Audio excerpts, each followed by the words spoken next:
ভারতবর্ষে চরম দুর্ভিক্ষ দেখা দেয়। যে দুর্ভিক্ষে মারা যায় 1 কোটি মানুষ। এটা ইতিহাসের পাতায় ভয়াবহ, নিষ্ঠুর, নির্মম ও চরম দুর্ভিক্ষের কাহিনী।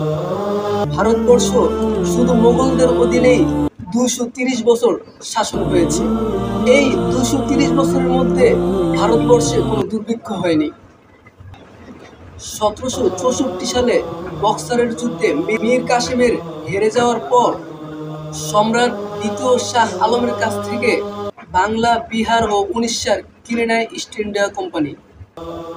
তারপর মাত্র 6 বছরের মাথায় ইংরেজি 1774 সালে আর বাংলায় 1176 সালে ভারতবর্ষে চরম দুর্ভিক্ষ দেখা দেয়।